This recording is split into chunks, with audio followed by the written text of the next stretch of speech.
ये कहानी है मीना नाम की एक लड़की की जिसे फोटोग्राफी और वीडियोग्राफी का बहुत शौक था। अरे यार, इस दो कौड़ी के फोन से एक भी फोटो अच्छी नहीं आती है। तभी वहां मीना की माँ पल्लवी आती है। अरे बेटा पल्लवी, फोटो ही खींचती रहोगी या खाना भी खाओगी? अरे माँ, मैंने आपसे कितनी बार कहा है कि मुझे एक कैमरा दिलवा दो, लेकिन आप तो मेरी सुनने को ही तैयार नहीं है।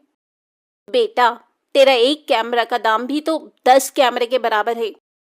अरे माँ, आपकी एक ही तो बेटी है और आप उसे एक कैमरा नहीं दिलवा सकती हो। अगर आप मुझे कैमरा नहीं दिलवाओगी तो मैं खाना भी नहीं खाऊंगी। नाटक बंद कर, तेरी मनपसंद बिरयानी बनाई है मैंने। अच्छा, आज खा ले रही हूँ लेकिन कल से नहीं खाऊंगी, हाँ? चल देखती हूँ कि तू अपनी बातों पर अमल करती है या नहीं। हाँ, देख लेना आप। पहले मैं जरा आज अपनी बिरयानी खा लूं। पगली। तो मीना डाइनिंग टेबल पर बैठती है और अपनी बिरयानी खाने लग जाती है। खैर, इसके कुछ दिन बाद एक दिन मीना के पापा ऑफिस से घर आते हैं। ले बेटा, तेरा बर्थडे गिफ्ट। अरे पापा, मुझे जो चाहिए वो तो आप मुझे देंगे नहीं, तो इसका क्या फायदा? अरे बेटा, मुझे मालूम है कि तुझे क्या चाहिए, लेकिन जरा इसे भी तो खोलकर देख ले एक बार। इसमें भी बहुत अच्छी चीज है। खोल ही लेती हूँ अब। इतने प्यार से जो लेकर आए हैं आप मेरे लिए। मीना गिफ्ट खोलती है तो देखती है कि उसमें कैमरा रखा हुआ है। ये देखकर मीना खुशी के मारे पागल हो जाती है। अजी, मैंने आपसे मना किया था ना कि इतना महंगा कैमरा अभी मत दिलाइए इसे। आप भी ना। अरे पल्लवी, तुम इतना टेंशन क्यों ले रही हो? अरे इसे फोटोग्राफी और वीडियोग्राफी का शौक है। अगर हम इसके शौक पूरे नहीं करेंगे तो कौन करेगा? Yes papa, you are the great. आप तो मुझे बहुत अच्छे से समझते हैं। उफ भगवान, ये दोनों बाप बेटी का क्या करूं मैं। हाँ माँ, आप बैठो, मैं पापा के लिए खाना लगाती हूँ। देखा, आपसे कैमरा मिल गया तो खाना भी लगा रही है अब। अरे कोई बात नहीं, अभी इतनी बड़ी बेटी भी नहीं हुई है हमारी, बच्ची ही तो है। हम्म। खैर, अब मीना को अपना पसंदीदा कैमरा मिल चुका था, इसलिए वो अब अच्छे अच्छे स्पॉट पर जाकर फोटोग्राफी करना शुरू कर देती है। कि तभी एक दिन जब मीना किसी खूबसूरत नदी के किनारे फोटोग्राफी कर रही थी, तभी उसके पास एक आदमी मुंह में रुमाल बांधे हुए आता है। ए, तुम लोग कौन हो? अरे जाने मन, हम लोग कौन है अभी तुझे बताते हैं। इसके बाद दीपक मीना को जोर से धक्का देता है और उसका कैमरा लेकर वहां से भागने लगता है। लेकिन मीना बड़ी चालाक थी, वो जल्दी से दोनों के सिर पर दो पत्थर से वार करती है। आई! चुप बेवकूफ। वहीं मीना जल्दी से उनके पास आ जाती है और अपना कैमरा उठाती है। बड़ी चालाक बन रही है ना तू। रुक, तुझे अभी इसी नदी में फेंकता हूं। तब दीपक मीना से उसका कैमरा छीनता है और उसे नदी में फेंककर राजेश के साथ फरार हो जाता है। वहीं दूसरी ओर मीना चुड़ैल बन जाती है। एक तो तुम लोगों ने मेरा कैमरा चुराया और ऊपर से मुझे एक चुड़ैल बना दिया। अब मैं तुम लोगों से बदला लूंगी, बदला। वहीं दूसरी ओर मीना के माता पिता उसके लिए बहुत परेशान होते हैं और उसकी मिसिंग कंप्लेंट थाने में लिखवा देते हैं। खैर, चुड़ैल अब राकेश और दीपक के पास जाती है। मेरा कैमरा चुराएगा तू? रुक, अभी तेरी टांग तोड़ती हूँ और इसका सूप बनाकर पीती हूँ। तब चुड़ैल राकेश के सामने अचानक से प्रकट हो जाती है। चुड़ैल को वहां देखकर राकेश की सिट्टी पिट्टी गुम हो जाती है। क, क, क, कौन है तू? कहीं तू मेरी पुरानी प्रेमिका मंजूली तो नहीं है? अपनी शक्ल देखी आईने में? तेरी कोई पुरानी प्रेमिका भी थी? यकीन नहीं होता। अच्छा, तू मेरा ध्यान भटकाने की कोशिश मत कर, वरना। तुम कोई भी हो, मुझे माफ कर दो, मुझे जाने दो। वैसे मैं इतना बुरा भी नहीं दिखता।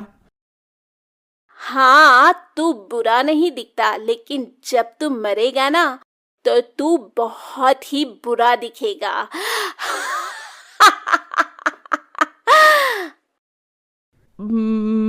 मरेगा मतलब?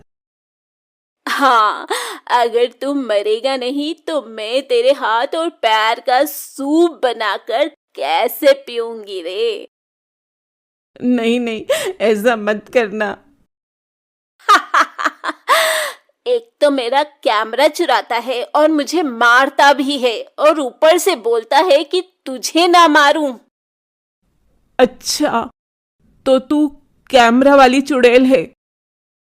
हाँ।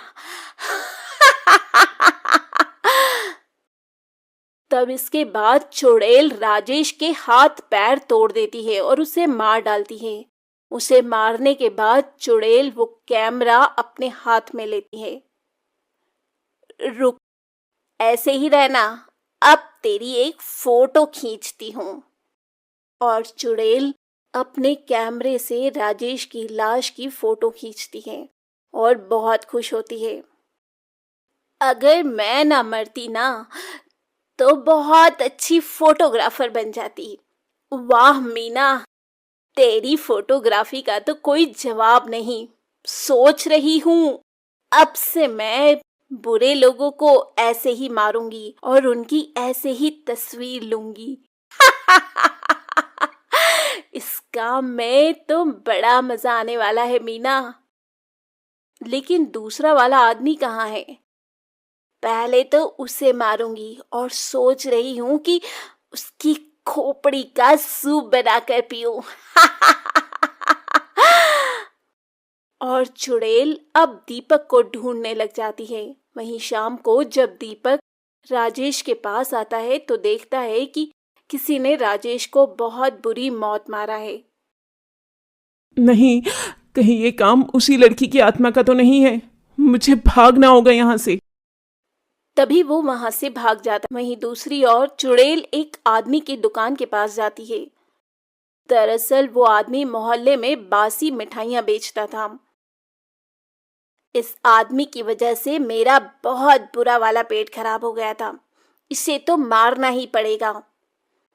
खैर, वो आदमी अपनी दुकान बंद करके घर के लिए निकलने लगता है कि थोड़ी दूर आगे बढ़ने पर एक सुनसान गली में उसे चुड़ैल मिल जाती है। चुड़ैल? वो भी कैमरे वाली? आजकल चुड़ैलों के पास भी कैमरा होता है क्या? और क्या, हम लोग मॉडर्न जमाने के चुड़ैल हैं। हमारे पास सब कुछ होता है। अच्छी बात है, अच्छी बात है। लेकिन तुम्हें मुझसे क्या काम है? सुना है तू बासी मिठाइयां बेचता है जिससे लोगों की तबीयत खराब हो जाती है। नहीं नहीं, ये किसने बोला? ये सब गलत है। मैं तो कॉलोनी में सबसे ताजी मिठाइयां बेचता हूँ।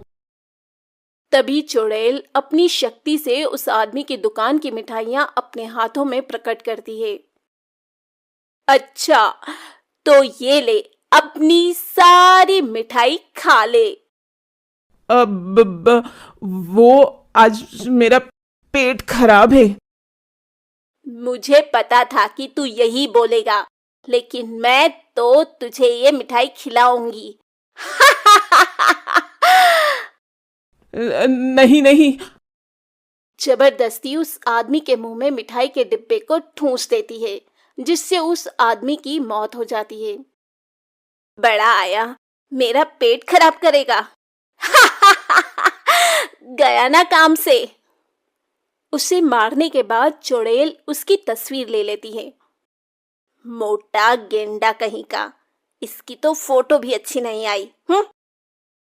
इसके बाद चुड़ैल दीपक को ढूंढने लग जाती है, लेकिन फिर भी उसे दीपक का कहीं पता नहीं चलता। आखिर ये दुष्ट दीपक है कहाँ? पता नहीं क्यों मैं अपनी शक्ति से भी उसको देख नहीं पा रही हूँ। लगता है कुछ गड़बड़ है। तब तक मैं अपने नए शिकार को ढूंढती हूँ। ये बोलते बोलते चुड़ैल रास्ते में जा रही थी कि तभी उसे एक आदमी मिल जाता है जो किसी औरत की चेन छीनकर भाग रहा था। अभी इसको सबक सिखाती हूँ, चोर कहीं का। चुड़ैल उस चोर के सामने चली जाती है। आह, चुड़ैल! अरे चोर, कितनी चोरी करेगा हाँ? जाने दे चुड़ैल, मेरी एक छोटी बेटी है। तो क्या उसे भी चोरी करना सिखाएगा? तुझे तो मरना पड़ेगा ही, नहीं तो तू अपनी बेटी से भी चोरी ही करवाएगा। इसके बाद चुड़ैल उसे मार देती है और उसे एक खंबे से लटकाकर उसकी फोटो खींचती है। ये फोटो तो बड़ी जबरदस्त आई है। खैर, कुछ दिन बीत जाते हैं और कॉलोनी में चुड़ैल के बारे में सबको पता चलने लगता है। तभी एक दिन कॉलोनी वाले पंडित को बुलाते हैं। उस घर की एक सदस्य है वो चुड़ैल। पंडित जी, ये तो मेरा घर है। हाँ, तुम्हारी बेटी मर चुकी है और वो चुड़ैल में बदल चुकी है। वही ये सब कर रही है। ये सुनकर मीना के माता पिता बहुत रोते हैं।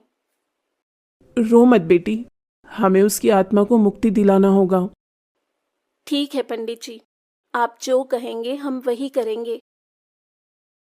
मीरा का एक खूनी है जो अभी तक पकड़ा नहीं गया है। हो सकता है कि उसके पकड़े जाने के बाद उसे मुक्ति मिल जाए। अच्छा पंडित जी। खैर, कुछ दिन बाद इंस्पेक्टर दीपक को पकड़ लेते हैं और उसे पकड़कर उसे हथकड़ियां लगाकर कॉलोनी में ले आते हैं, जहां आज कॉलोनी वाले पूजा करने वाले हैं। बेटा मीना, हमें पता है कि तुम्हारे साथ बहुत गलत हुआ है, लेकिन तुम बेवजह बेकसूरों को मत मारो। और ये देखो, दीपक पकड़ा गया है, हमारे सामने आओ। तभी चुड़ैल वहां पर प्रकट हो जाती है। वो लोग बेकसूर नहीं थे। माना कि वो लोग बेकसूर नहीं थे, लेकिन कानून को अपने हाथ में मत लो मीना। हाँ बेटा, अब तो दीपक भी पकड़ा गया है, ये सब मत कर बेटा। हाँ बेटा, तू तो हमारी प्यारी बिटिया थी ना, तो फिर क्यों नहीं करती है ऐसा? इस तरह सभी लोग उसे बहुत समझाते हैं। ठीक है माँ पापा, मैं अब से किसी को भी नहीं मारूंगी, लेकिन इस दीपक को भी नहीं छोड़ूंगी। अलविदा। इतना कहने के बाद चुड़ैल दीपक को अपने साथ हवा में उड़ाकर ले जाती है और जाते जाते ऊपर से कॉलोनी वालों की फोटो भी खींच लेती है।